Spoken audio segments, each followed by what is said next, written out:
जय हिंद दोस्तों, आपका स्वागत है आपके अपने channel MSF army news and history पर। आज आपको बहुत ही दुख के साथ बताना पड़ रहा है कि राजस्थान के करौली जिले के ग्राम पंचायत धोलेटा के सागरपुर खेड़ा गांव निवासी सूबेदार राजाराम गुजर शहीद हो गए। शहीद सूबेदार राजाराम गुजर लगभग 27 साल पहले सन 1999 में भारतीय सेना में भर्ती हुए थे। भारतीय सेना में भर्ती होने के बाद राजपूत रेजिमेंटल सेंटर फतेहगढ़ में अपनी ट्रेनिंग पूरी करने के लिए चले गए।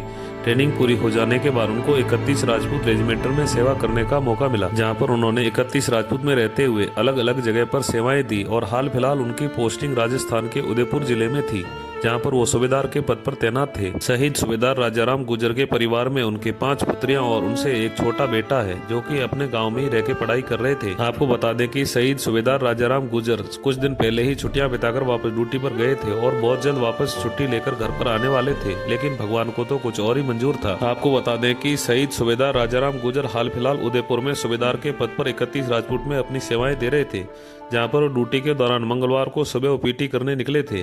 पीटी ग्राउंड के अंदर ही उन्होंने कसरत करते के दौरान अचानक से उनके सीने में दर्द हुआ और वो चक्कर आके गिर पड़े। तुरंत ही साथियों ने उन्हें ले जाके तुरंत मिलिट्री हॉस्पिटल में भर्ती करवाया, जहां पर इलाज के दौरान उन्होंने दम तोड़ दिया और देश के लिए हमेशा हमेशा के लिए शहीद हो गए। जैसे ही सूबेदार राजाराम गुजर के शहीद होने की खबर उनके परिजनों और गाँव वालों को लगी तो परिजनों का रो रो कर बुरा हाल हो रहा था और पूरे गाँव में शोक की लहर दौड़ पड़ी। शहीद सूबेदार राजाराम गुजर का पार्थिव देह शरीर उदयपुर से फूलों से सजे सैन्य वाहन से उनके पैतृक गाँव सागरपुर खेड़ा लाया गया।